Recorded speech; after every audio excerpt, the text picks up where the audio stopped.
The transport ship carrying the human delegation arrived at Epsilon 7 station 3 hours before the scheduled council meeting.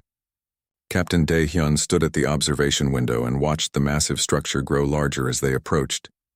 The station was enormous, built from metals he had never seen before, glowing with lights from 1,000 different alien species.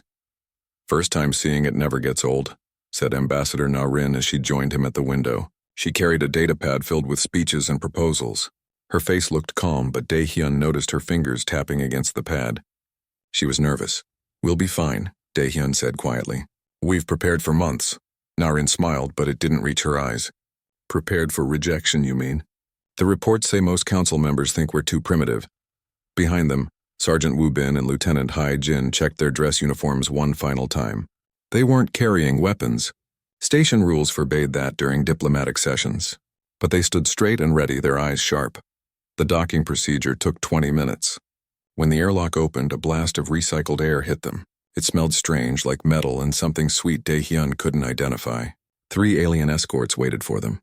They were tall, thin creatures with blue skin and 4 arms. They didn't speak, just gestured for the humans to follow. The walk through Epsilon 7 was like walking through a dream. Aliens of every shape and size moved through the corridors. Some walked on legs, others floated, and a few crawled on the walls. Dae-hyun saw species with scales, fur, and skin that seemed to shift colors. None of them looked at the humans. It was as if Earth's delegation was invisible. The council chamber was breathtaking. It was a massive circular room with seats rising up in layers like an ancient amphitheater. Hundreds of aliens filled those seats, representing civilizations from across the galaxy. At the center was a raised platform where the human delegation would stand. High Chancellor Morth sat in the highest seat. He was enormous, easily 12 feet tall, with thick gray skin and eyes that glowed yellow. His species, the Velkrin, were known as the oldest members of the Galactic Union. Na-rin led the delegation to the platform. Their footsteps echoed in the sudden silence. Every alien eye turned to watch them. "Members of the Galactic Union," Morth's voice boomed through the chamber. "We gather today to hear Earth's petition for membership. Ambassador Na-rin, you may begin." Na-rin stepped forward. She had rehearsed her speech 100 times, but standing before hundreds of alien species made her pause for just a moment. Then she began. "Honored Chancellor, esteemed council members, humanity comes before you today with hope and respect. We have watched the stars for generations, wondering if we were alone. Now we know we are not. We ask only for the chance to join the community of galactic civilization, to learn from you, and to share what we have learned." She spoke about Earth's achievements, the art and music, the science and technology, the diversity of human culture. She talked about overcoming wars and diseases, about reaching into space despite the challenges. But before she could finish, a sharp clicking sound interrupted her. A delegate in the lower row stood up. He was insectoid with a hard shell that gleamed under the lights and mandibles that clicked together when he spoke. "Enough of this nonsense," the delegate said. His voice was harsh and grating. "I am Councillor Vrel of the Kixari Empire, and I move that we end this hearing immediately." Murmurs rippled through the chamber. Morth raised one massive hand. "Councillor Vrel, Ambassador Na-rin has the floor." "She wastes our time, Chancellor." Vrel clicked forward to the railing, his multiple legs carrying him with jerky movements. "Humanity is not ready for the Union. They are barely spacefaring. They still fight among themselves. And most importantly, they are weak." The word hung in the air like poison. Na-rin felt her jaw tighten. Beside her, Dae-hyun remained perfectly still, but she could sense his attention focusing on Vrel. "Weak?" Na-rin said carefully. "Counselor, perhaps you misunderstand." "I understand perfectly," Vrel interrupted. "I have studied your species extensively. You have no natural defenses, no armor plating, no venom, no telepathic abilities. You require constant temperature regulation just to survive. Your lifespans are pathetically short compared to most galactic species." He gestured dramatically to a holographic display that appeared in the center of the chamber. Images of humans began to play. Humans in hospitals suffering from diseases. Humans wearing heavy coats in cold weather and collapsing from heat. Humans dying from simple toxins that other species could easily process. "Look at them," Vrel continued. "They are fragile. They break easily. They require technology just to visit other planets in their own system. This is a species that barely survived its own world.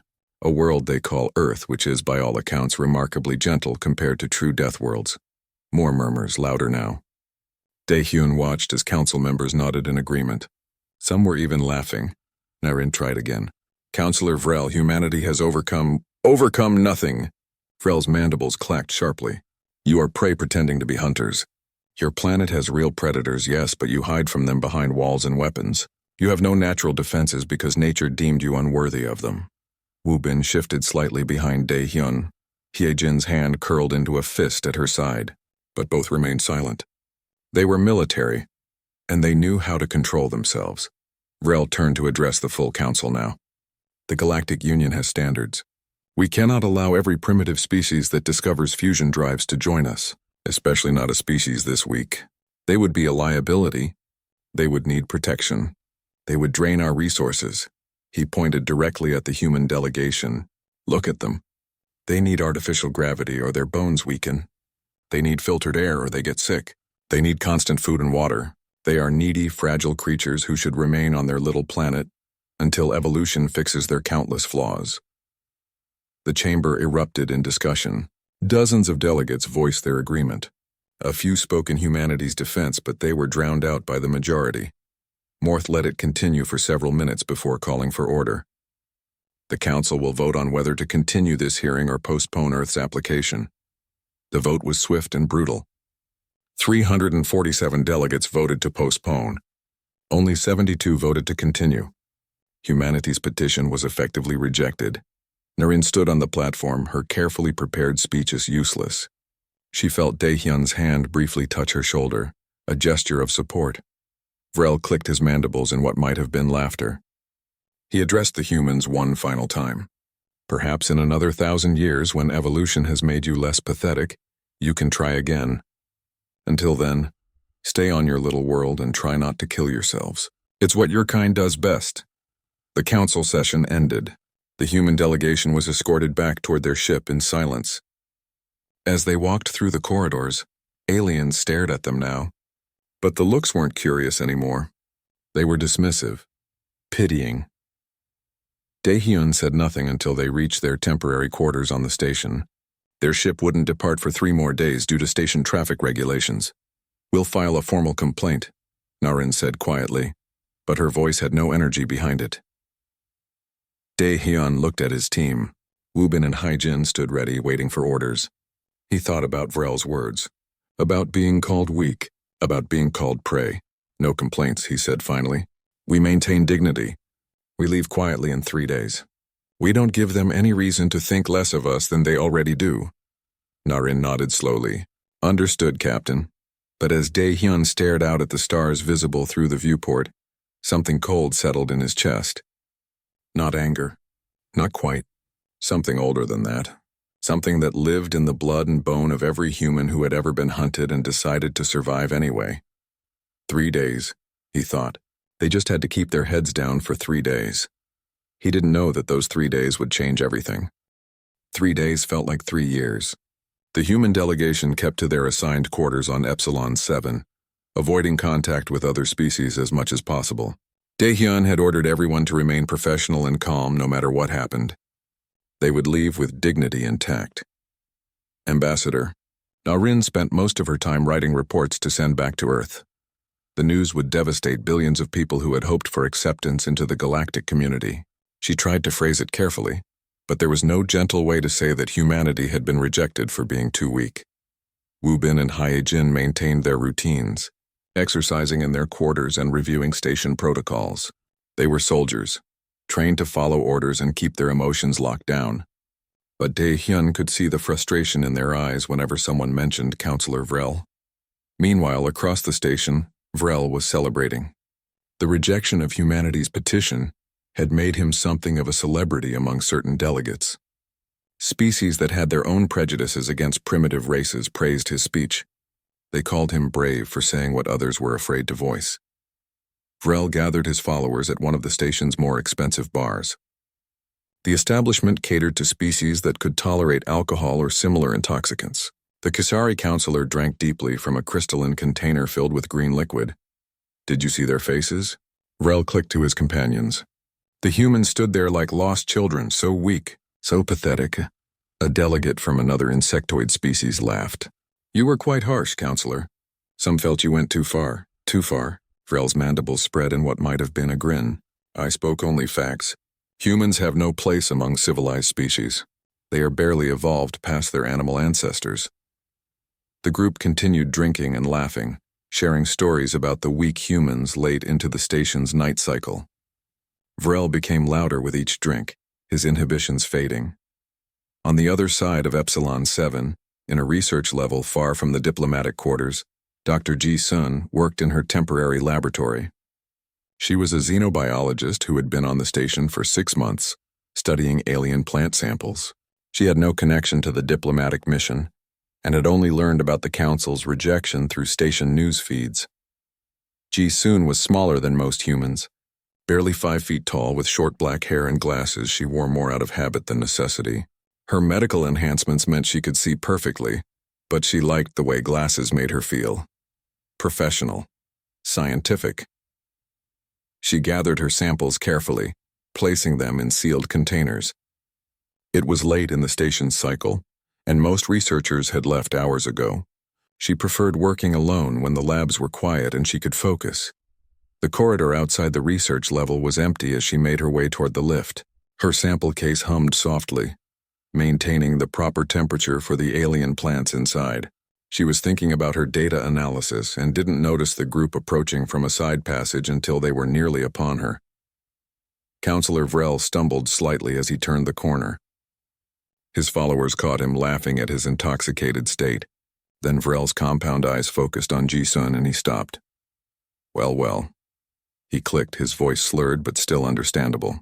A human. One of the weak ones. Ji-sun recognized him immediately from the news feeds. She kept her expression neutral and stepped to the side to let the group pass. Excuse me, counselor. But Vrel moved to block her path. His followers spread out, forming a loose semicircle. None of them touched her, which would have been a violation of station law, but their presence was intimidating. Where are you going, little human? Vrel asked. Running away? That's what your kind does best, isn't it? Run and hide? I'm returning to my quarters, Ji-sun said calmly. Please let me pass. Please. Vrel mimicked her voice mockingly.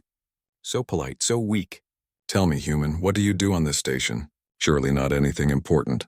I'm a research scientist. I study science. Vrel clicked loudly. Human science. How quaint. What could you possibly discover that the advanced races haven't known for millennia? Ji-sun felt her jaw tighten, but she kept her voice level. Counselor Vrel, I don't want any trouble. I just want to return to my quarters. Trouble? Vrel leaned closer, using his superior height to loom over her. His mandibles clicked rapidly near her face. What would a weak little human know about trouble? Your species trembles at shadows. You're afraid of the dark. You need walls and weapons to feel safe. A small crowd had begun to gather in the corridor. Other aliens, drawn by the commotion, watched from a safe distance. Some looked uncomfortable, but none intervened. Ji-sun kept her breathing steady. She had training for situations like this, though she had never expected to use it. I'm not afraid, counselor. I'm simply trying to be respectful. Respectful? Vrel's laughter was harsh. You're not respectful. You're terrified. I can smell it on you. Your species reeks of fear. It's in your biology. You're prey animals who learn to use tools, nothing more. He gestured broadly to the gathering crowd. Look at this one. This is humanity's best? A tiny creature who studies plants? This is what wants to join the Galactic Union? One of Vrel's companions, emboldened by his leader, added, Perhaps we should test human weakness. See how far one can be pushed before it breaks. No touching, another delegate warned. Station law. We don't need to touch, Vrel said.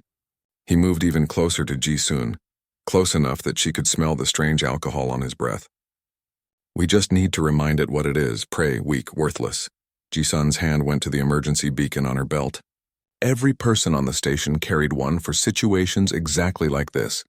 She pressed the button discreetly. Vrel noticed the movement. Calling for help? Of course you are. Humans can't solve their own problems. They need others to protect them. In the station's security office, Officer Tae-sung saw the emergency alert flash on his screen. He recognized the location immediately and swore under his breath. He was human too, one of only 15 stationed on Epsilon 7 as part of an exchange program.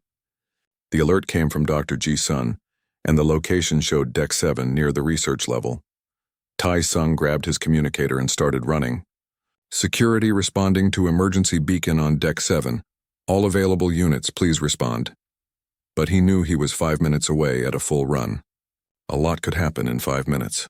Back on Deck 7, Vrel continued his tirade. Your species has no warrior caste. You have no natural weapons. You wouldn't survive a single generation on a real world. Your Earth is a paradise compared to true death worlds, and still your kind needs artificial shelter. Ji-sun remained silent, her eyes focused on a point past Vrel's shoulder. She had learned long ago that arguing with people like this was pointless. She just needed to wait for security. Not even defending yourself? Vrel clicked. Can't even form words? This is the weakness I spoke of in the council. Humans fold at the slightest pressure. You're not conquerors. You're not explorers. You're frightened children playing at being adults. The crowd had grown larger. Dozens of aliens now watched the confrontation. Some recorded it on their personal devices. The humiliation of humanity was apparently entertaining. Vrel continued, his voice growing louder. Your species will never be ready for the Union. You lack the strength, the courage, the basic biology required for true civilization. You should go back to your little planet and accept your place as the weakest race in the galaxy. Ji-sun's knuckles were white around her sample case, but her face remained calm. Inside, she thought about Earth, about humanity's history, about everything her species had survived. But she said nothing. Then Tae-sung burst into the corridor, breathing hard from his run. He wore the station security uniform and carried a non-lethal deterrent weapon at his belt. Counselor Vrel, please step back from Dr. Ji-sun. Vrel turned, saw another human, and clicked with amusement. Human security? This gets better and better. Are you here to protect your fellow weakling? I'm here to enforce station law, Tae-sung said firmly. You're engaging in intimidation and harassment. Please disperse or I'll be forced to file a formal complaint. File away, Vrel said dismissively. I've broken no law. I haven't touched the creature. I'm simply having a conversation. Before Tae-sung could respond, another figure appeared at the far end of the corridor. Captain Dae-hyun walked toward them with measured steps. Behind him, Sergeant Woo-bin followed at a respectful distance. The crowd parted without being asked. Something about the way Dae-hyun moved made even the largest alien step aside. His face showed no emotion. His pace never changed. He simply walked forward with absolute purpose. Tae-sung saw him and felt a wave of relief. He had heard of Captain Dae-hyun. Everyone on the station had after the council session. But seeing him in person was different. Dae-hyun stopped 10 feet from Vrel and Ji-sun. His eyes briefly met Ji-sun's, and he gave a slight nod toward the open corridor behind him. She understood immediately and began to move, carefully stepping around Vrel. But the Kikshari counselor wasn't finished. He turned to face this new human, and his mandibles spread in eager anticipation. Counselor Vrel looked at Captain Dae-hyun and felt something he didn't expect. Excitement. Here was a chance to humiliate not just any human, but their military representative. The one who had stood so stiff and proper during the council session. The one who probably thought himself strong. Ah, Vrel clicked, his voice carrying to the entire crowd. The human soldier arrives. How predictable. Come to rescue your fellow weakling. Dae-hyun said nothing. He stood perfectly still, his hands relaxed at his sides. His uniform was crisp and clean, his posture straight but not rigid. He looked at Ji-sun and nodded once more, a clear signal for her to leave. Ji-sun moved past Vrel, but the counselor's attention was completely on Dae-hyun now. He barely noticed her go. Tae-sung guided her to the edge of the crowd, checking to make sure she was unharmed. How? Mammalian, Vrel continued. Humans and their protective instincts. It's almost sweet, really. Like watching small prey animals huddle together for warmth. The crowd had grown even larger. Word was spreading through the station's communication networks. People were arriving from nearby sections to watch the confrontation. Some species found the idea of a human military officer facing down a council member fascinating. Others just wanted to see more human weakness on display. Vrel moved closer to Dae-hyun, his multiple legs carrying him in a jerky, unsettling gait. He towered over the human captain by at least 2 feet. His exoskeleton gleamed under the corridor lights and his mandibles clicked rhythmically. Tell me, Captain, Vrel said, the rank with mockery in his voice. What makes you think you're a warrior? You have no claws, no venom, no armor plating. You're just soft, breakable. Dae-hyun remained silent. His eyes tracked Vrel's movements, but his expression didn't change. He looked almost bored. This apparent lack of reaction seemed to frustrate Vrel. He had expected anger or fear, or at least some kind of emotional response. Instead, the human just stood there, calm and still. Not going to speak? Vrel clicked louder. Can't defend yourself? I suppose that's fitting. Humans have no defense. That's what I told the council, and here you are, proving me right. Some in the crowd murmured agreement. Others watched with interest, wondering what would happen next. The station's security systems automatically recorded everything in public corridors, and this confrontation was now being monitored by Station Command. Woo-bin stood behind Dae-hyun, his hands clasped behind his back. He showed no concern for his captain. He had served with Dae-hyun for 5 years and knew the man better than most. Right now, the sergeant was more worried about Vrel than about his commanding officer. Vrel continued his speech, growing more animated. You see, everyone? This is their warrior class, their military, their best. He gestured dramatically at Dae-hyun. No natural weapons, no enhanced abilities. He probably needs technology just to breathe properly in different atmospheres. He circled Dae-hyun slowly, like a predator examining prey, but the human didn't turn to follow him. Dae-hyun simply stood in place, patient and still, waiting. Your species is an accident of evolution, Vrel said, positioning himself directly in front of Dae-hyun again. You should have died out millennia ago. Any proper predator on your world should have wiped you out. The fact that you survived is luck, not strength. Still, Dae-hyun said nothing. His breathing was slow and steady. His heartbeat, if anyone had been monitoring it, would have shown a resting rate. He wasn't afraid. He wasn't angry. He was simply present, existing in this moment with complete calm. This lack of response was starting to unnerve Vrel, though he didn't recognize it yet. His species communicated through clicks, movements, and pheromones. Silence was unnatural to them. The human stillness felt wrong somehow. I studied your military history, Vrel pressed on. Humans fight each other more than they fight anything else. Your wars are legendary for their stupidity and waste. You kill your own kind over imaginary lines and resources you could share. This is weakness. Vrel stopped suddenly. He had leaned in close to Dae-hyun's face, trying to intimidate with his size and mandibles. But now, being this close, he noticed something. The human's eyes, they were brown, a common color among humans according to the data. But there was something about them. Something in the way they looked at him. Not angry. Not afraid, just watching, measuring, waiting. Vrel felt a small flutter in his respiratory system. He dismissed it as excitement and continued. You want to know what I see when I look at humans?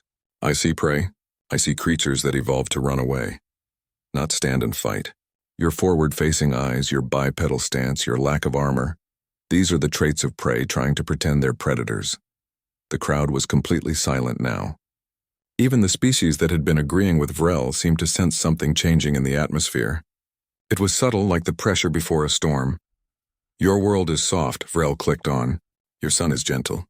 Your gravity is low. Your atmosphere is mild. You live in paradise and still manage to almost destroy yourselves multiple times. You have no warrior caste because you have no warriors. Just soft creatures with guns. Dae-hyun's expression didn't change. But something did change. It was in his eyes. The way he looked at Vrel shifted, became more focused, more direct, more intent. Tae-sung, watching from the edge of the crowd, felt his own instincts suddenly fire warning signals. He had served in security for years and had learned to read dangerous situations. Whatever was happening now, it wasn't good. He started to move forward, but Woo-bin's hand shot out and caught his arm. Don't, Woo-bin said quietly. Let the captain handle this, but, Tae-sung started. Trust me, Woo-bin's voice was firm. You don't want to be in the middle of this. Vrel was still talking, his voice rising. You want to join the Galactic Union? You want to be taken seriously? Then prove you're not weak. Do something. React, fight back! Show me that humans are more than frightened. He stopped. The words died in his throat. Dae-hyun had moved. Not physically, but something had shifted. The captain straightened slightly, his shoulders squared. And then he looked directly at Vrel, really looked at him. It wasn't a glare of anger. It wasn't a stare of hatred. It was something older than that.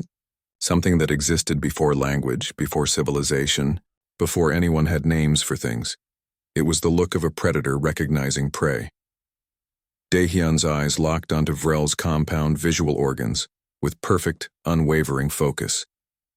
There was no emotion in that gaze, no rage or frustration or even contempt, just pure patient attention, the kind of attention a hunter gives to its target when it has already decided the outcome. Every human in the corridor felt it immediately. Tae-sung straightened unconsciously. Ji-sun, standing at the edge, felt her breath catch. Woo-bin nodded slightly, recognizing what his captain was doing. The aliens felt it too, but they didn't understand it. Not really. They saw a human standing still, looking at Vrel. Nothing violent. Nothing threatening by their standards, but Vrel understood. Or rather, Vrel's body understood what his mind refused to accept. Because Vrel's species, the Kiksari, had evolved on a world where they were prey. They had survived by hiding, by running, by detecting threats before those threats detected them. They had extremely sensitive instinct systems designed to scream warnings when predators were near. And right now, every single one of Vrel's instincts was screaming. The counselor's mandibles stopped clicking. His respiratory system stuttered. His legs locked in place. Because looking into Daehyun's eyes, being the focus of that patient, measuring gaze, Vrel's ancient prey, instincts recognized something his conscious mind had denied. Humans weren't prey. Humans had never been prey. Humans were the things that chased prey across continents until the prey collapsed from exhaustion. Humans were the things that tracked wounded animals for days without stopping. Humans were the things that climbed to the top of Earth's food chain, not through strength or speed or venom, but through the simple, terrifying ability to never give up, to never stop hunting, to always find you in the end. Daehyun still hadn't moved, still hadn't spoken. He just maintained that calm, focused gaze. The look of a pursuit predator that had already decided this hunt was over. The corridor was absolutely silent. Even the background hum of the station's system seemed to fade. Everyone watched as Vrel began to tremble. Vrel tried to speak, but his voice clicked and stuttered. His legs buckled slightly. His mandibles quivered. The green tint of his exoskeleton seemed to pale. Daehyun blinked once slowly and continued staring, patient, inevitable, eternal. And Counselor Vrel, who had called humans weak, who had mocked their lack of natural weapons, who had laughed at their fragility, finally understood the truth. But understanding came too late. His body, overwhelmed by instincts older than civilization, began to shut down. The moment stretched. Seconds felt like hours. The crowd watched in confused silence as Counselor Vrel stood frozen before Captain Daehyun. To most of the aliens present, nothing violent was happening. The human wasn't even touching the counselor. He was just standing there looking at him. But Vrel's body told a different story. His respiratory system, designed to take in oxygen through spiracles along his thorax, began to spasm. The rhythm broke, became irregular. His multiple hearts, arranged in a chain along his torso, started to race. The beats were no longer synchronized. They hammered against each other, creating conflicting pressure in his circulatory system. Counselor, one of his companions, moved forward, concerned. "Are you well?" Vrel couldn't answer. His mandibles opened and closed, but no sound came out except small clicking noises that sounded almost like whimpers. His compound eyes, which could see in multiple directions at once, were locked onto Daehyun's face. He couldn't look away. Every time he tried, some deep instinct forced his gaze back. Daehyun still hadn't moved. His expression remained neutral. His breathing was calm and regular. To an observer, he looked like a man waiting patiently for a transport, or standing in line at a shop. There was no aggression in his posture, no threat in his stance, but his eyes never wavered. They stayed fixed on Vrel with that same patient, measuring attention. The look of something that had all the time in the world. Something that would wait days, weeks, months if needed. Something that would follow you to the ends of the earth and never stop coming. The station's medical sensors, built into the corridors to monitor the health of all species, began to register alarms. Vrel's vital signs were dropping rapidly.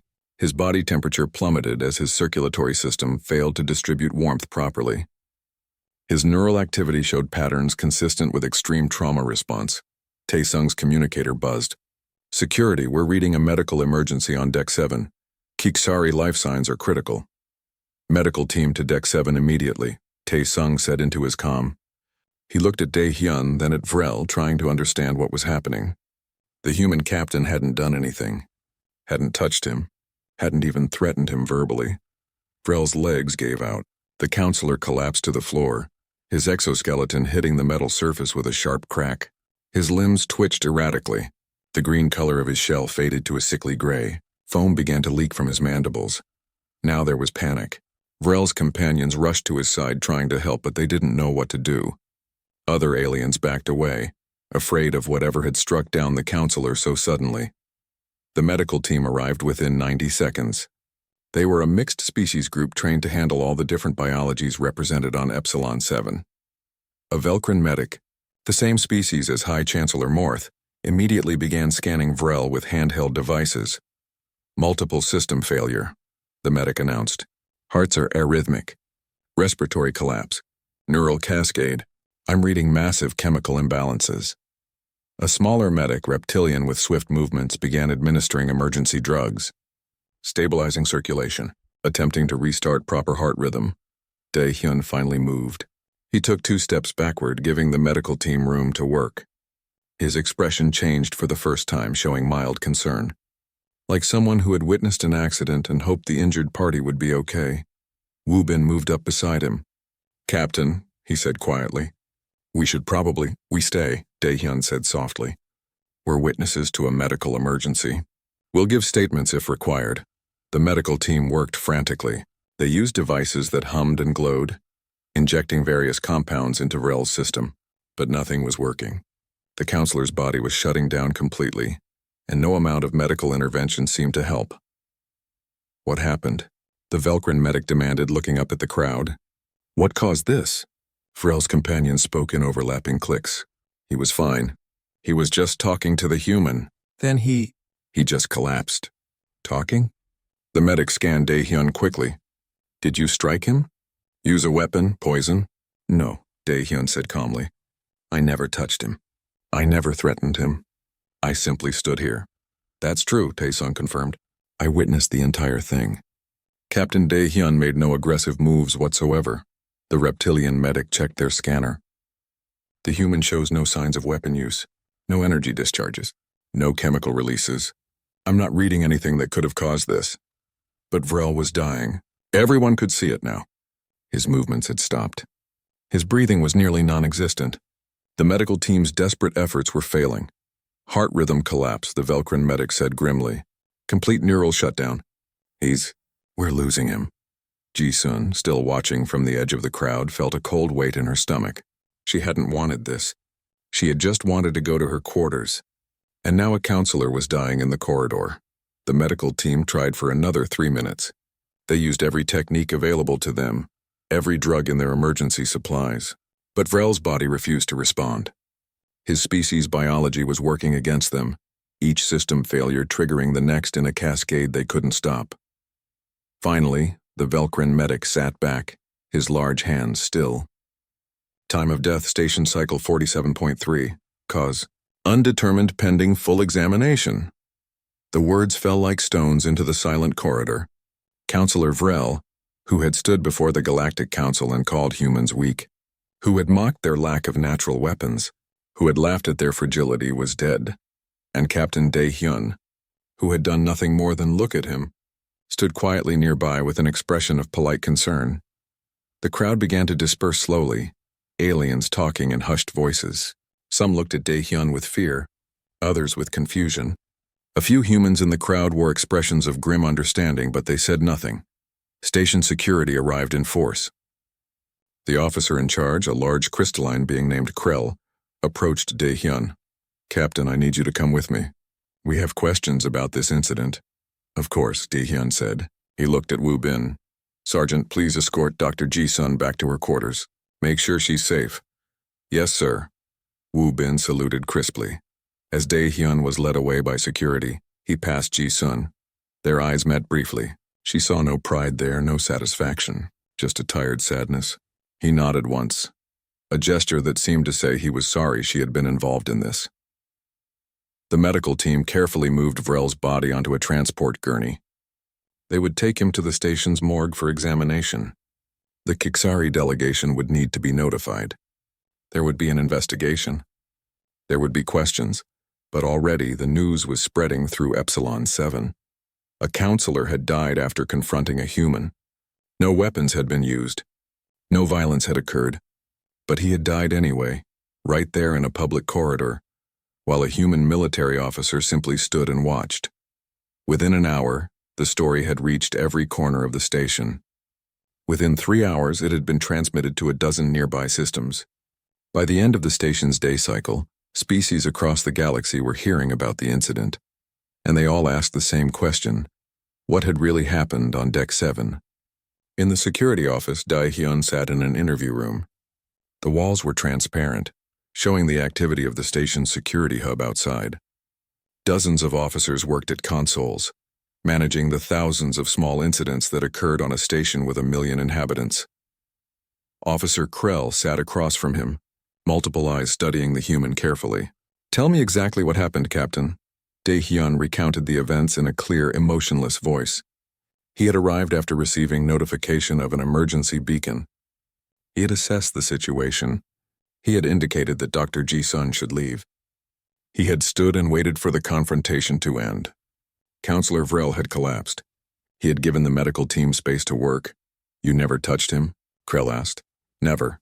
Never threatened him verbally? I didn't speak at all." "The witnesses confirm this," Krell consulted his datapad. But Counselor Vrel's biometric data shows he was in extreme distress. His body was experiencing the equivalent of being actively hunted by a dangerous predator. Dae-hyun said nothing. "Captain, I need to understand what happened. A Galactic Council member is dead. His body shows signs of terminal shock, and the only unusual factor in the situation was your presence." "I stood in a corridor," Dae-hyun said quietly. "That's all I did." Krell leaned back, frustrated. There has to be more to it than that, but there wasn't. The investigation would show that Dae-hyun had done nothing wrong by any law. He had made no threats, used no weapons, violated no station regulations. He had simply been human. And for Counselor Vrel, whose prey instincts were coded into every cell of his body, that had been enough.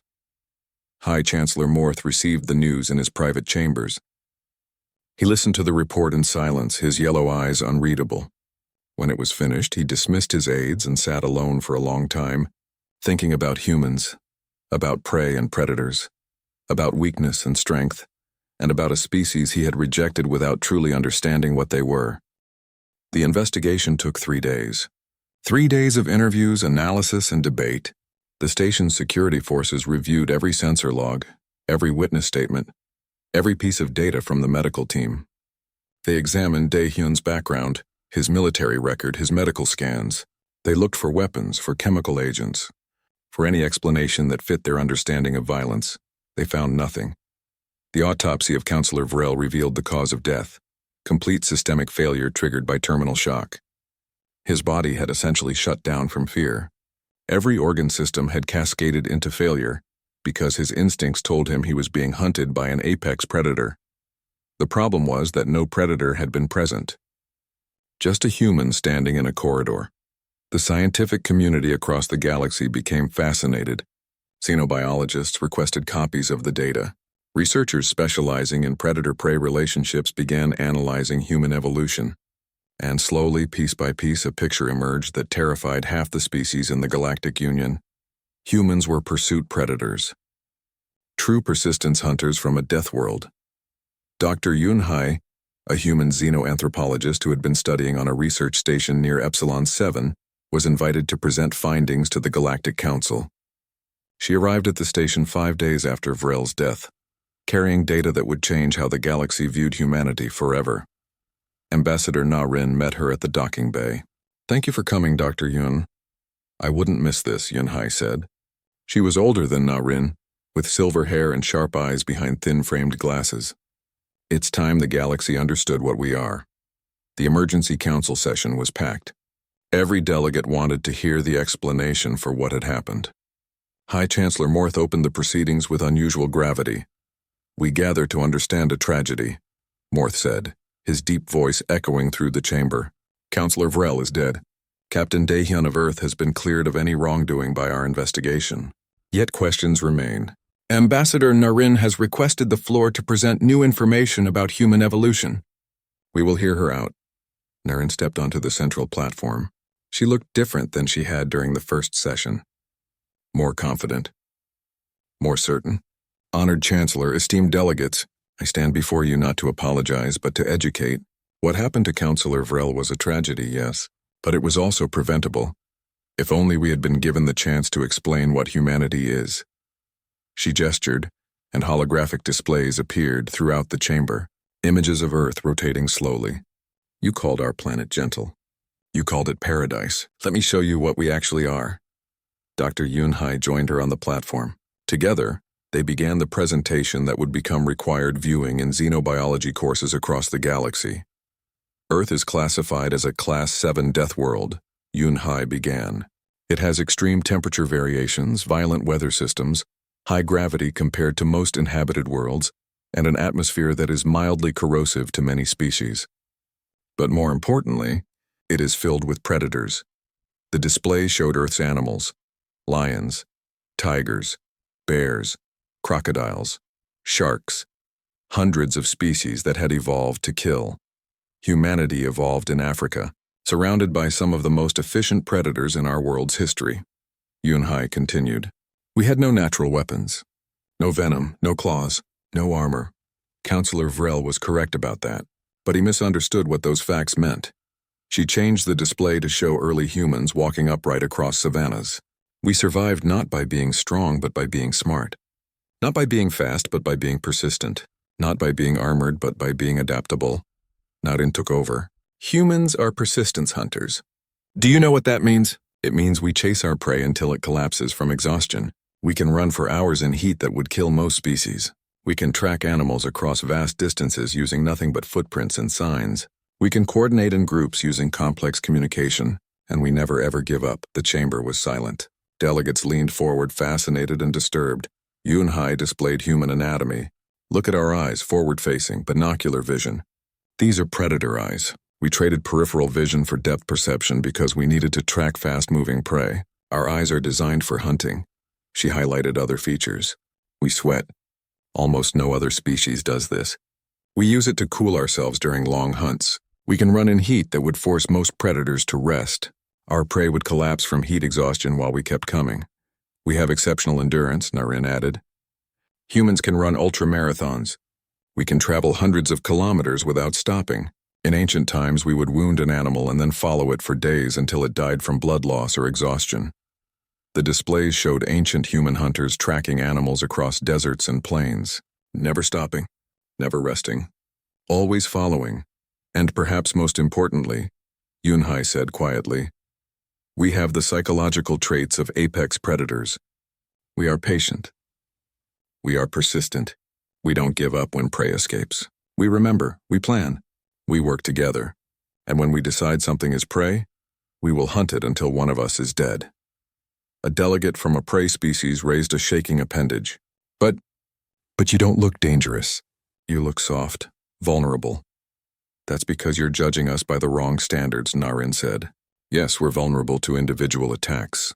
A single lion can kill a single human. But humans don't hunt alone. We hunt in packs. And our packs used to drive entire herds of animals off cliffs. We would burn forests to flush out game. We hunted the largest mammals on our planet to extinction. Yunhai's expression was serious. Every species on Earth that competed with humans for resources is either extinct or domesticated. Neanderthals, who were stronger and better adapted to cold than we were, are gone. Dire wolves, who were powerful pack hunters, are gone. Saber-toothed cats, who had natural weapons far superior to ours, are gone. Do you understand? We didn't just survive on a death world. We won. The chamber erupted in discussion. Some delegates were terrified. Others were angry, claiming this was exaggeration. But the data didn't lie. High Chancellor Morth raised his hand for silence. Dr. Yunhai, are you saying that Councillor Vrel died because he was prey and Captain Daehyun is a predator? I'm saying Councillor Vrel's biology recognized what his mind refused to accept, Yunhai answered. The Kixari evolved on a world with very efficient predators. They survived by having extremely sensitive threat detection. When Captain Daehyun focused his attention on Vrel, the counselor's instincts recognized a pursuit predator. His body reacted as if he was being actively hunted. And for a prey species with his biology, that stress was lethal. She paused. Captain Dae-hyun didn't attack him. He didn't need to. He simply was what he is, a human, an apex predator from Earth. Another delegate spoke up, his voice fearful. Then humans are dangerous. They should be contained, restricted. No, Narration said firmly. Humans are no more dangerous than any other predator species in this chamber. Yes, we evolved to hunt. So did the Velkrin. So did the Krulth. So did a dozen other council members. The difference is that you all look like predators. We don't. We look soft and weak, so you assumed we were. She gestured to the human delegation where Dae-hyun now stood with Woo-bin and Hye-jin. We are not weak. We never were. We survived a death world.